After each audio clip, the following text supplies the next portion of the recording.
আসসালামু আলাইকুম। ডিফারেন্ট ডায়েরিতে আপনাদের আমন্ত্রণ। আসুন, আজ আমরা মিষ্টি কুমড়া রান্না শেয়ার করব আপনাদের সাথে। আমি যে কুমড়াটা রান্না করেছি অনেক মিষ্টি কুমড়া, এজন্য আমি এখানে কোনো চিনি দেইনি। চলুন তাহলে কিভাবে রান্নাটা করেছি আমরা দেখে আসি। প্যানে তেল দিয়ে নেব। এখন পরিমাণ মতো লবণ,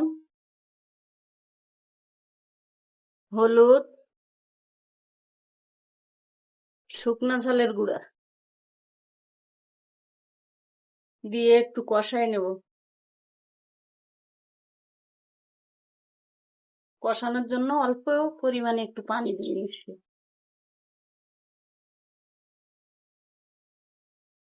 কয়েকটা কাঁচা ঝাল কাটা দিয়ে দেব।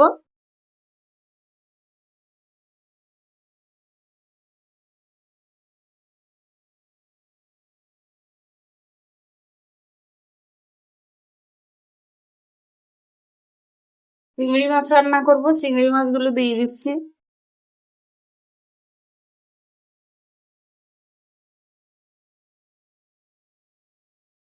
মাছগুলো ভালোভাবে কষাই নেব।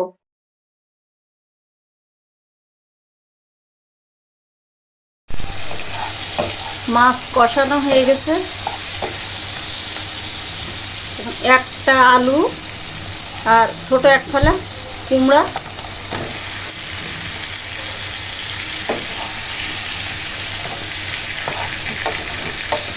কুমড়াগুলো ভালোভাবে কষাই নেব।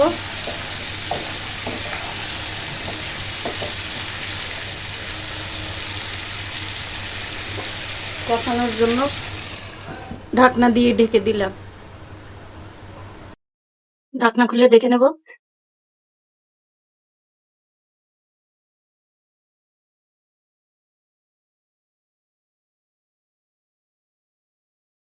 কুমড়াগুলো ভাজা ভাজা হয়ে গেছে।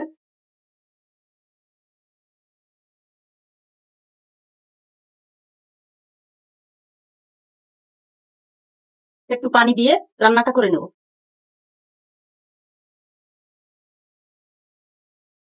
মিষ্টি কুমড়া অল্প পানি দিলে হয়, আলু দিয়েছি তো এজন্য একটু পানি বাড়াই দিলাম আলুটা সেদ্ধ হওয়ার জন্য।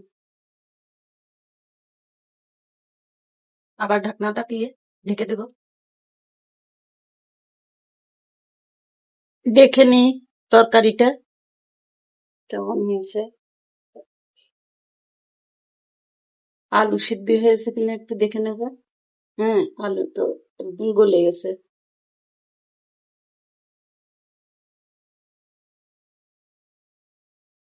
তরকারিটা হয়ে গেছে। এখন একটু জিরা গুঁড়া দিয়ে নামিয়ে নিব।